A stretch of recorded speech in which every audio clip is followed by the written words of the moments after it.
Our grandson is coming home, so let's have steak again today. Rhino, hurry up and order the catering. At my in-laws' house, we order steak through catering once a month as a treat. Alright, shall we eat? What about mine? How many times has this happened now? Every time they don't prepare a steak for me. My mother-in-law just lets me place the order, and once I've fulfilled that role, there is no steak for me. My mother-in-law is very assertive, and I just can't stand up to her. I guess I'll just have to put up with it again. Just when I was about to give up, Grandma's really mean, isn't she? What? My name is Raina. I'm a 38-year-old housewife. Having no particular talents, I used a matchmaking service and met my current husband, Craig. I wanted to get married but was struggling to find a good match, so the matchmaking service was my last hope. I was almost resigned to giving up, but then I met a man who shared my love of movies. That man is now my husband. We hit it off on a movie date, had a smooth courtship, and got married. My husband, being 2 years older, was kind, but that kindness disappeared when our son was born. Our marriage had grown cold when two changes occurred. The first was our son's IQ, which suddenly soared as he grew. By third grade, he could handle subjects at an 8th grade level. Moreover, our son, who loved reading, was able to speak 5 languages by 5th grade. However, his intelligence led to bullying and he stopped attending school. Thanks to an opportunity to study abroad suggested by his teacher, he's now studying at Cambridge University in England. The second change was moving into my in-laws' house when our son went abroad. My husband's work location changed, so we moved into his parents' house, which was closer. Having become a housewife after marriage, I had no choice but to follow my husband. Little did I know this would be the beginning of a difficult life. My mother-in-law was the only one living at the in-laws' house when we moved in. My father-in-law is in the hospital due to illness. I am not feeling very well, so I need you, young one, to work hard for me. That's what I was told on my first day living in my husband's family home. But my mother-in-law doesn't seem sick at all. She even seems more energetic than me. How old are you, mother-in-law? 64 this year. My husband answers my question with a hint of annoyance. Really? But she doesn't look sick at all. In this house, whatever Mom says is the law. Don't you dare question her or you'll be in trouble. Upon hearing those words from my husband, I suddenly felt incredibly alone. I could clearly sense my mother-in-law's hostility towards me, but I never thought my husband would abandon me like this, even though our marriage had gone cold.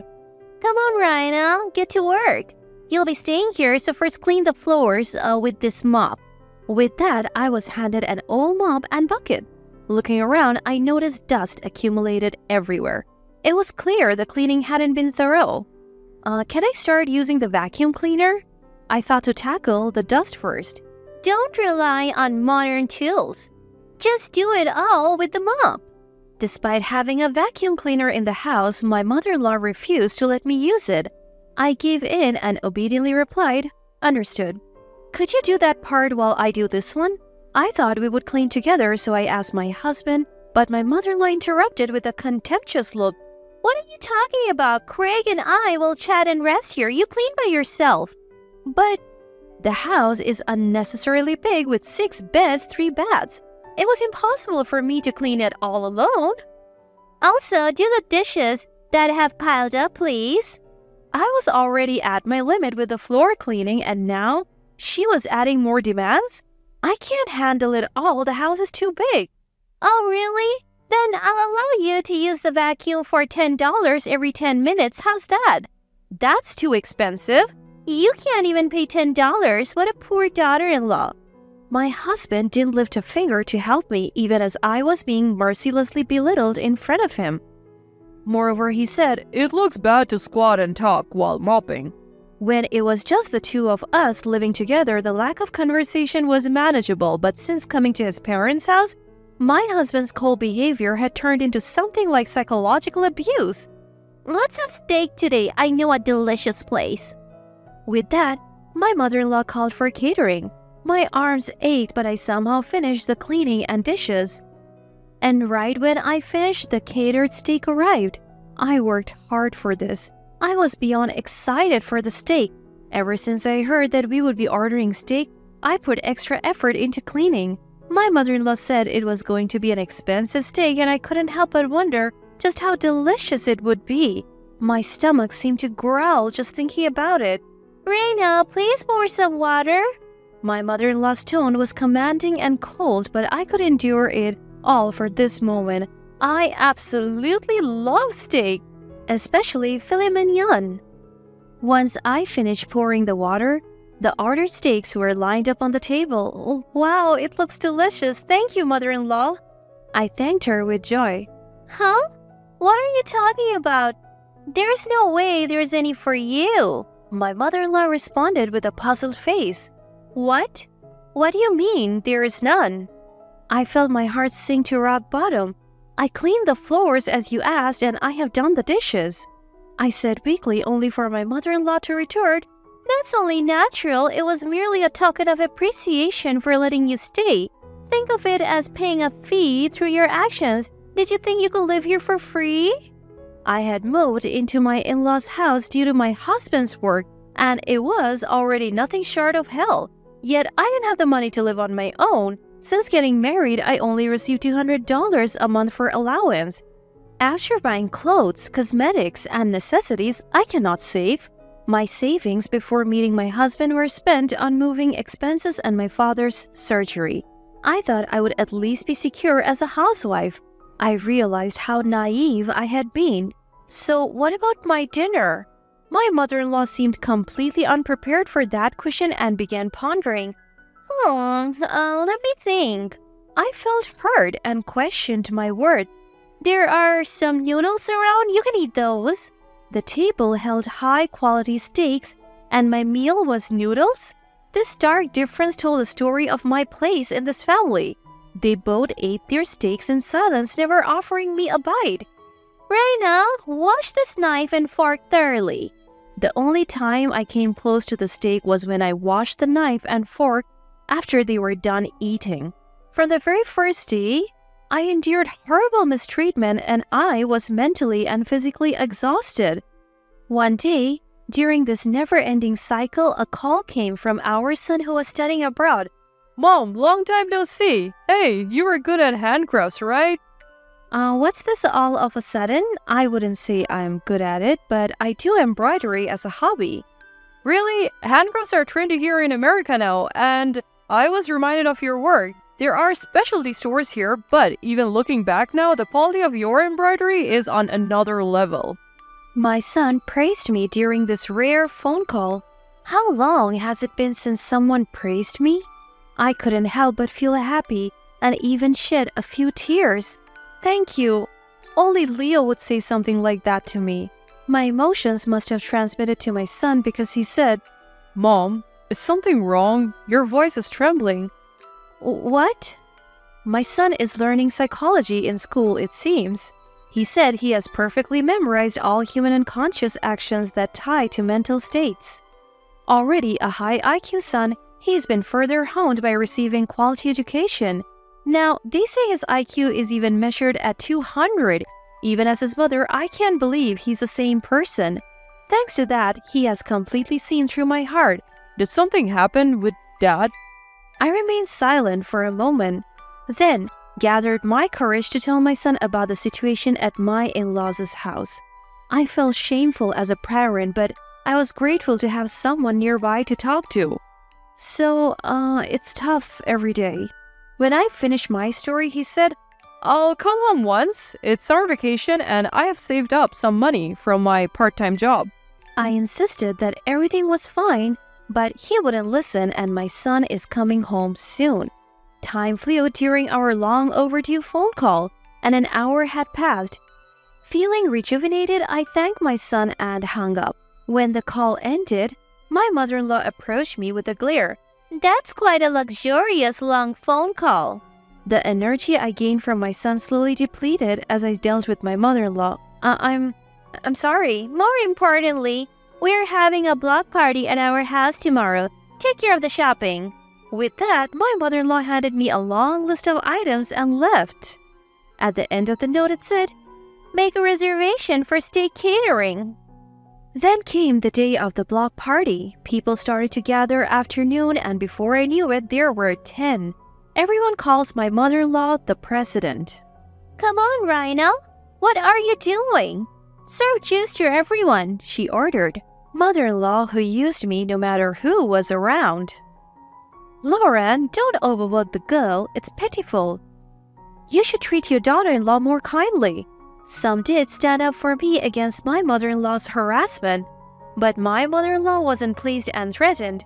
"If you keep talking like that, you're no longer members of the block party. No more high-end steak after this. Is that what you want?" Upon her threat, they said, That's too much. We love this community." I'm sorry, Rhina is my name? Yes, Rhina. We can't go against the president, they said. And the support they offered was quickly withdrawn by my mother-in-law.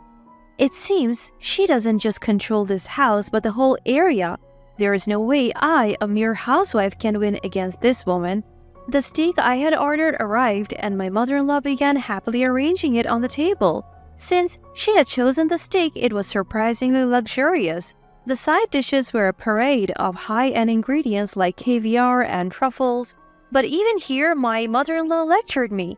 "You think you can eat such good steak as a wife? You're 100 years too early. You won't have any this time either." My mother-in-law bullied me openly in front of everyone. The pitiful glances from those around us pierced me. No one could oppose my mother-in-law. I glanced at my husband, who was quietly eating his steak alone. But surely a little bit is fine, isn't it? I was envious of not being able to eat the steak and slightly resisted my mother-in-law. "Of course it's not okay, but I'm not a demon. I bought beef noodles for you this time, so I'll give them to you," she said, handing me a serving of noodles. Upgraded from ordinary noodles to beef noodles? But what I wanted to eat was steak. I finally lost my patience and raised my voice. "Mother-in-law, this is too much. I prepared everything for today's block party, and yet you treat me like this?" "So is this true? You prepared all this by yourself, Rhina?" "Lauren, couldn't you be a little kinder?" With my words, everyone's eyes turned to my mother-in-law. "You all better not get carried away, or you'll be treated the same as this useless son's wife," my mother-in-law countered with determination. Everyone lost to my mother-in-law's intimidation, and no one said anything back. "Rhina, you remember what I told you before. You must obey mother in this house." "But then?" My husband suddenly raised his voice. I was surprised by that voice, and my body flinched. "Obey mother's instructions quietly." The atmosphere became silent at my husband's words, and the people who had been supporting me eventually said, Yes, Lauren is right." Filling the room with voices defending my mother-in-law, frustrated, I ran away from the scene and locked myself in my bedroom. I wonder how many hours had passed. It seems I had fallen asleep. When I realized the block party had dispersed, and it was night, when I looked at my mobile phone, there was an email from my son. "Mom, I'm heading your way tomorrow." Apparently, my son was already in America staying in a hotel. I went back to sleep. The next morning, as I went to the living room, my mother-in-law was making breakfast. "You really got carried away yesterday, didn't you?" "I'm sorry." I informed my mother-in-law, who attacked me without even a greeting about my son. "Oh, Leo, if he's coming back, we'll have steak today." It seems my mother-in-law, who hadn't seen my son since he went abroad for study, was eagerly looking forward to seeing him again. She had already ordered catering from our usual steakhouse. And then the evening came and my son returned home. The dinner table was laden with steaks, even more luxurious than usual. "Leo, eat as much as you like." My mother-in-law was quite pleased. As always, I was treated like a servant. Thank you, but where's Mom's portion?" My kind-hearted son noticed that there was no steak for me and was worried. At that question, my mother-in-law attacked. "Oh, it's fine. Rhina is always like this. More importantly, try this. It's made with beef from Nebraska." My mother-in-law looked happy to be reunited with her grandson after such a long time. But my son responded with unexpected words. I don't want it. Why didn't you prepare mom's portion? This is discrimination, isn't it? He said coolly. My mother-in-law was startled by this unexpected reaction. My husband also looked at our son surprised. What are you talking about? Grandma, I have heard everything from mom. You really look down on her, don't you? My son, who had returned home, had grown up strong and confident more than I knew. Feeling antagonized by him, my mother-in-law began to panic. Oh, what? What did you hear? I didn't do anything. Grandma, you're mean, aren't you? What? What did you say? You're always looking down on mom, right? You want to feel superior, but people like that usually lack confidence or have nothing to be proud of. That's why they attack others to feel superior. It's a mean personality. Leo, just because you're a child doesn't mean you can say anything. Then what about a grandma who can't tell right from wrong? My son's counterattacks didn't stop and my mother-in-law was increasingly cornered. That's true, isn't it? Everyone has an equal share of stake, but mom has nothing? This is clear discrimination. Normally, this would lead to a fight. I have seen it happen many times. My son was looking at my mother-in-law with cold eyes, far beyond his years. Seeing those eyes, she became a little timid and quieted down. But my son's momentum did not stop. You're panicking. Your eye movements, habits, and amount of sweat tell the story. I'm studying psychology at Cambridge University, always at the top of my class, and I assist a professor every day. I see many types of people, and Grandma, you have a typical dictator personality. Me? A dictator? My mother-in-law seemed to have taken some damage, making a face. She probably never thought the day would come when her grandson would say such things. You're sweating a lot from the agitation. Are you panicking, Grandma? Maybe no one has ever spoken to you friendly before. That's... My son was completely in control of the conversation's pace. I was simply watching the two of them. My husband was doing the same. But there's really nothing to it, is there? I wonder why everyone was so afraid. By the way, Grandma, do you have something you're good at? Good at? Well... You were snapping at Mom even though you have no talents. That's not cool. Mom has some though. That's mean. Do you have to say that? My mother-in-law was gradually backed into a corner, losing her ability to articulate. My son showed no mercy to her. Mean? What you did, Grandma, was far meaner. Plus, Mom is skilled in embroidery. It could even sell in England. I was surprised by my son's words. It was the first time my hobby was appreciated like this. So, what's your point? Don't you get it? Mom has skills beyond others, but you, Grandma, have none. Yet, you try to belittle Mom and assert dominance? Is it because you can't accept someone being superior knowing that you can't do anything? Grandma, you are the weakest here. My mother-in-law was at a loss for words, her mouth agape. She must have been struck by the undeniable truth. She couldn't say anything in return. And you, Dad? What have you been doing all this time? Why didn't you help Mom when she was struggling? Well, you couldn't stand up to Grandma, could you? I don't know if it's because she's your mother, but if so, why did you marry Mom? My husband, too, was stumped by my son's legitimate questions and had no reply. Of everyone present, my son was the calmest and wisest. In the end, both you, Dad, and Grandma are just bullying Mom without any real content. You just want to feel superior and look down on others. I don't want to be involved with such people. My son's relentless words made my husband and mother-in-law's faces more rigid than ever before. Whether it was frustration at not being able to retort or something else, they tightly clenched their lips. My son's words hit home accurately and there was nothing they could do. I was simply delighted that my son had grown so wonderfully, and I couldn't help but gaze at him. Then my son said to me, "Mom, let's leave these two and move to England together." England? But we don't have the money and finding a job there will be tough. As I replied, my son, who had been serious until now, began to smile. Actually, one of my classmates has a father who's a Hollywood actor. I became friends with him, and when I showed him pictures of your embroidery, he praised them. Then his father heard about it. Really? That's wonderful. My son continued. So his father wants to buy your work and then use a spread with over 200 people now waiting to buy your pieces. What? As I expressed my surprise, My mother-in-law and husband also listened to my son's story with astonished faces. My son went on. Mom, I'm sorry for taking the liberty of arranging this, but they want you to open a store with your handmade crafts. The kid's dad will handle all the expenses, including the cost for relocation, so let's turn your hobby into a job in the UK. My son's eyes were sparkling with excitement. Indeed, for something I do as a hobby, people around me often praise my finished works. I never dreamed that this would become my job. And in England? No less, not America. I fell silent for a while, pondering. The three of them focused on me as I thought, Oh, Rina, you're not really going, are you? You can't be serious, right? My mother-in-law and husband asked me with frantic expressions. I thought hard about it. My son was right. If I'm going to be harassed at my in-laws' house anyway, I want to make my hobby my job. Moreover, the already frosty relationship with my husband has worsened due to his cold attitude. I felt like I didn't need to be here anymore, and I made up my mind. I'll give it a try.